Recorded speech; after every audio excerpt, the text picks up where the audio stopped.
Hey guys, Josh here from ThinkFit. I've been coaching people for over 14 years. In the last 2 years, we've been diving deep into epigenetics and helping transform lives through using this process.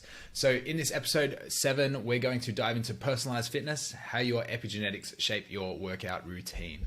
Why I believe this is important is epigenetics, to gain an understanding of it, is the study of how the environment around you, in you, influences your gene expression. Now, the sciences involved in this process, there is so many. So first we have genetics. So genetics is, the study of genes and hereditary and how genetic variations influence your health. Epigenetics, as I said, that's how the external influences the internal. Molecular biology, understanding that on a really low levels, the cells, the DNA, the RNA, how things interact, that also comes into this as part of the sciences. Chronobiology, so the study of your biological rhythms and times and how that affects how your body operates. Studying hormones, so endocrinology, and how that influences things like your behavior, your growth, your metabolism, and your general mood. Embryology, which is the study of when you develop in your mum's womb and how that influences who you are today. We also have phenotypology, so you as you are right now based on everything that ever happened to you is your phenotype. So that can be anything from what you can see to your blood pressure, even the length of your bones, that sort of stuff.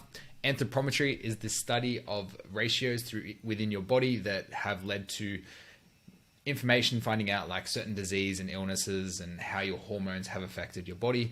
For example, if you have a shorter femur, then you probably had higher testosterone throughout your life or exposure to it or susceptibility to it. Then we have things like geomedicine, so understanding how the environment influences your genes. Advanced diagnostics and semiotics, so this is the study of how we use these tools for predictive analysis in terms of disease and illness. We also bring in traditional Chinese medicine, which is fascinating that, we can start to quantify these ideas that have been around for thousands of years.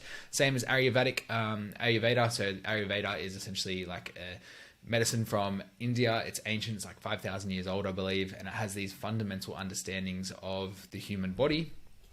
They just couldn't quantify it, and we are beginning to now. Genetic lineage and ancestry, understanding that the things that you came from in the past, like your grandparents, how that predisposes you to certain things about your body that you have now. Neuropsychology, so the study of the relationship between brain function and behavior, focusing on how psychology processes and behaviors are influenced by brain function. Understanding that different health types operate more in certain parts of their brain is what that means. Nutrigenomics is the study of the nutrition and how that affects your genes. And then exposomics, which we kind of touched on in terms of your overall health, thanks to what is around you.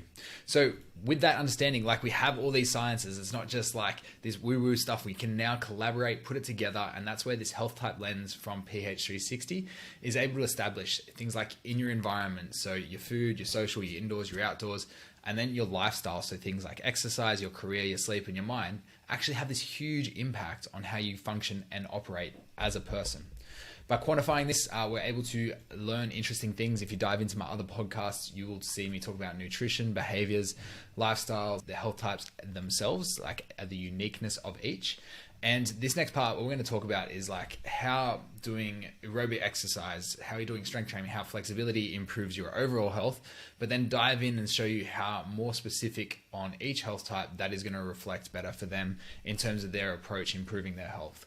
So when we look at aerobic exercise, just to help people understand, the main functions of aerobic exercise is to improve your cardiovascular system, to help you take on challenges, to help you build up endurance in long running events. Now there is people that are built more specifically to be able to adapt their aerobic exercise, and we'll go through that as we go through the health types. Strength training. So strength training is the influence on the muscular development, your strength, your resilience, your capacity in terms of lifting and moving things. They both have a fantastic effect on overall health. It's not to say you should do one and not the other. I think a combination, regardless of your health type, is going to help you a lot. But most people argue around the weight loss protocol. So aerobic exercise, yes, you can burn more calories in a quicker period. But what strength training helps your body to do is to break down and build muscle, which is a prolonged period. So although you may only burn 100 calories in a workout, then you're going to go and spend all this time rebuilding muscle for many days afterwards. So that's kind of thing that people usually argue about. We're going to learn more about which one might be more effective for you as we go through. Flexibility and balance. So understanding that flexibility and balance is really important in terms of being able to effectively exercise and enjoy your exercise more. A lot of people tend to not like exercise because they find it so hard, because they aren't efficient in their movements. So I would also like to tack on mobility. So mobility and flexibility. Flexibility is more your ability to reach an end range, where your mobility is your ability to hold strength through a range of motion, which is more desirable. Because, for instance, if you touch your toes and need to pick something up, you could hurt yourself if you only have flexibility. If you have mobility, you're going to be able to reach down, pick that up at that end range with some weight, and get on with your day. Because that's where typically we find people hurt themselves. It's not exercising, it's actually when they maybe go bend down to tie up their shoelaces, and that extra effort actually causes an injury. As we look at the HealthType circle, what I do want you to put, understand is that when it comes to your body, we're all built so differently. And that's where this HealthType lens helps us understand why some people have longer arms, some people have thicker torsos. Like, your body is built for a reason. And when you can understand and leverage that reason, you're probably going to enjoy what you do so much more. The other part about exercise is when we talk about early bird, night owl, so leveraging that chronobiology, as I mentioned earlier. Chronobiology is the study of how your natural rhythms influence your body. Doing exercise at the right time for different parts of the circle is going to have a massive impact on how they feel. For instance, endomorphic people should probably avoid heavy exercise, high intensity exercise in the morning. Their body is slow to go, so they need to build up throughout the day in order to have the energy to go. Whereas the left side of the circle, the more mesomorphic, ectomorphic people, they can get away with training in the morning, creating that stress and then blowing it off. And because their energy and their food and their rhythms help them navigate that a lot easier versus the night owl chronotypes, the endomorph, on the other side of the circle. When we look at each health types, so just to dive into that mesomorph, ectomorph thing a little bit more, mesomorph is more your activator connector people. Connector also has the crossover of the endomorph, so they're meso-endo. When we look at the guardian is pure endomorph, diplomat, endo-ecto, sensor, pure ectomorph, crusader, ecto-meso. So at school, you might have got taught about these things. I'll pop them up, but it's basically your morphology, the shape of your body, what layers of your derm layer, but developed more as you were growing up through your life. And that's going to influence your body's susceptibility to certain hormones and the way you behave and the way you act. And once you gain this lens and you see this playing out, you're like, it's incredible. You'll never take it off and you'll be able to leverage it everywhere you go. So as we dive into each health type, I'm going to start at the bottom of the circle. So we're going to look at the sensor. Now with the sensor, the ectomorphic body, they're usually pretty frail. They don't hold too much fat or too much muscle. So ideally, we're looking at things like light exercise. It should be done daily. Everyone needs to move their body. It's just, we are built to move, but the type of movement we have to consider. So for them, it should be light, not overwhelming, 20 to 30 minutes, moderate intensity or short bursts, up to 45 minutes of light intensity, but no longer than 60 minutes. Remember, they don't have that muscle or that fat tissue. It doesn't store as much nutrients to sustain exercise. What works really well for sensors, a detailed gym program, complex coordination classes, things like Pilates, yoga, Tai Chi, and anything sort of similar to that style is going to be great for a sensor. As we look through to the Crusader, if you can create exercises that have a goal orientated, or they're going to overcome something, or like a mountain, they love to conquer things. So when we can put that in place, we're looking at creating exercise programs with up to 5 times a week of exercise. They're still going to be on their mission, unless their mission is the exercise. For those that haven't seen other episodes, Crusaders are very mission purpose based. The aim is the aim is the aim. For them, 3 sessions of those to be moderate to high intensity, and 2 of them focusing on flexibility and mobility. When Crusaders get stuck into it, they can become very stiff and rigid, especially if they're overloading their nervous system. Remember, they're still part ecto, so it is important to take that into consideration. They like running, cycling, swimming, hit moderate to high rep failure based drop sets. I'm Crusader. I'm a little bit of a different one. I sit around 80. And noticing that when I look back on my training history, I love all sorts of weight training, I think because of my size mainly. But when I had my best results was when I was doing high rep based sets through this guy, Chris Gethens. Fascinating. You do like 10 reps, 20 reps, 30 reps, 40 reps, 50 reps, and then drop back down, might superset that with an exercise. And yeah, so my body changed dramatically and it really thrived off this sort of stuff. And now learning about epigenetics, it makes sense because it's telling me to do more rhythmous activity. One of the harder parts is definitely making sure I have optimal movement so I feel more efficient and it doesn't feel too hard. So anything like that is going to be fantastic for the Crusader, but we do want to have the 2 days where we're creating that mobility and flexibility so you don't get stiff. For the Activator, they thrive on variety and high intensity activity. So essentially exercising 1 to 2 times a day. Now, I used to be so against telling people to exercise 1 to 2 times a day. I thought it would stress their system, overload them. Still could be the case. Context is always really important, but understand that these bodies are built to thrive in environments where they're challenging themselves. So what we're looking at is 20 to 45 minute long sessions, moderate to high intensity, things like HIIT, AMRAPs, Metcons. If it sounds like I'm swearing, sorry. Basically different styles of workouts.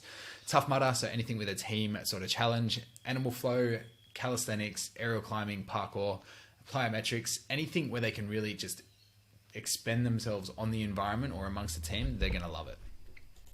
When we look at the connector, so the connector at the top of the circle, that's that meso-endo. Anything that's social, interactive, they love group and team sports. They're the most resilient of the health types because they do get that mix of that muscular and that enduring body. So for them, they can exercise twice a day. It's the only health type that is recommended twice a day with sessions that are 30 to 60 minutes long, depending on their fitness level. So still, we want to look at context, right? Like we can't just go throw a connector as an exercise for 20 years into 2 sessions a day. We need to establish the person, work to the health type, and then modify to suit. Optimal training times, morning and afternoon are the best for them. They love a solid or a hard training session, mainly strength, endurance, HIIT, anything goes for the connector as long as it's varied and there's people around. I've talked in the past about mental health. Connectors are the ones that need people around versus sensors that are happy to do it all by themselves. That oxytocin that drives the connector is really important for connecting with people. We look at Guardian, the next one. So the endomorphic body, they love to be steady and consistent. They benefit from routine and group activities. The Guardian's body is built to lift heavy things. It's a thicker frame. It is ready to go. It is slow and enduring though. So you need to make sure that we're putting people in the right seats on the right bus for the right sorts of exercise. They love the camaraderie of team sports. They're all about nurturing and supporting people. So putting them in a role where they can do that is going to help them thrive. They love putting force against gravity. So anything like rugby, weightlifting, hockey, volleyball, and baseball can be good things. When we're looking at workouts, we're looking at 3 to 5 times a week, starting from 45 minutes and building to 75-minute sessions when they're fitter. The cardio sessions should be light to moderate. You imagine you have a bigger frame, trying to get them to run hard, smash their legs up. It can cause damage over time. Like I know football is this and that, but when you include sport as a specific thing, we also want to make sure they do get long rest and recovery. It's really important to make sure that they get that chance to fill that tank back up so they can go again. We then look at the diplomat. So for the diplomat, they prefer calm and stable environments. They enjoy slow-paced activities. The exercise regime should include steady-state cardio twice a week and strength training 3 times a week. They're the same. They have these broad, thicker bodies that are great to maneuver things, weight specifically.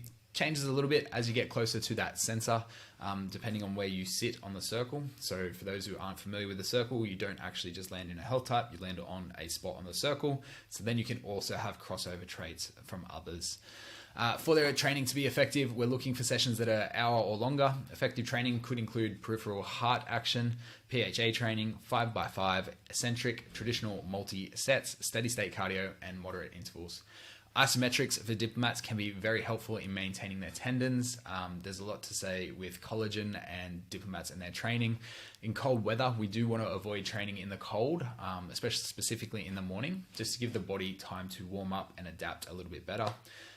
We also want to make sure that, some diplomats, probably not the fitter ones, but they tend to carry a lot of lymph, like some fluid retention. So making sure we are moving the body to, flush the lymph and make it healthier, then we're going to notice they're going to feel a lot better about themselves. They tend to, that steady, stable nature, they tend to not always want to exercise. So by being able to influence them and show them the best ways to do it, what feels more practical for them, then we're going to find the best results. For this last bit, we're just going to look at how we can just help you understand why epigenetics. So, if you think if you're someone who has struggled with exercise their whole life, have you been trying to fit into the activator circle? Have you been constantly pushed into these dynamic, high intensity environments, but your body is built for something that's more like lifting? I know this is the case, and we've seen it time and time again within my gym, Think Fit in Minchinbury, Western Sydney. I've been profiling people, and it's like up to 70 to 80% of people are actually endomorphic. so looking back, I just really regret the fact that we got people to start in fitness. Because I thought fitness, we were a boot camp to start. It was a great place to start people. We could still modify, but learning that, these people could do with probably solid strength to start, to build up their body, to build the capacity, that is going to be the best way for that endomorphic person. But if I was to give a quick, fiery activator and say, hey, start in the strength sessions, they might feel a little bit bored. There's not enough dynamicness. There's not enough change and variety for them to feel like they enjoy it. So when we're able to align what your body needs with what it's best at, so that built for purpose, then we can find that you might actually enjoy your exercise a lot more. And when you enjoy something, you want to do it more. And when you do it more, you get better at it. So it just becomes this constant positive cycle to help you get better at it. We do, as I said, want to talk about the context. So if you're having really stressful, hard days at work and you're not feeding yourself correctly and you're not doing what is necessarily to recover, you're going to find it hard to do any sort of activity and exercise. Activators might be the only one. They need to really express that negative energy, but sometimes if their day is wearing them down, it's also going to be hard to do that. So we need to look at recovery, because that can be one of the biggest keys that's holding activators back from feeling their best. If you want to watch more on this, thank you for getting this far. Follow me on Instagram, so Josh_ThinkFit. Otherwise, if you want to search back on the podcast episodes, so episode 2, we learn more about the health types, how they're built, the individual little nuances in them. Episode 6, so the last episode, was on nutrition for your genes, understanding how to fuel your body for success. It's fascinating. So I still believe healthy foods in general, like whole foods, that approach, that actually sits under our better category. But now we have the science and the tools, and understanding that, hey, there is actually a better for you or a best option for you versus just saying eat healthy food. I really think it's allowing people to understand why maybe their healthy food choices in the past haven't actually worked for them. And when your body is healthier, you get away with a lot more. When you're younger, you get away with a lot more. But as we age, as we try and adapt fitness to our lifestyle and eat the right things to support our fitness lifestyle, then we understand that, hey, if I eat an apple and it doesn't make me feel well, was it on my list? Do I need to adapt to something different? And that's why I love this epigenetic approach. It's for you, it's based on you, and it's not just a one size fits all. And we update it based on your health metrics. So every few weeks you'll go through, you'll remeasure, you'll answer questions again, and you'll understand what is going to be best for you with your current health state. Where it's different, so blood tests will only tell you a picture of that. This is the idea behind this is we have our genes, we have our epigenetics, which phenotype, which we are right now. We want to find the best path back to the ideal structure and the ideal blueprint setup. And that's where the technology we use helps bridge the gap, and the coaching process allows you to feel supported and get there and see results. So yeah, follow me on social, guys. Reach out, comment wherever you can, and I will see you next episode on Epigenetics Unleashed.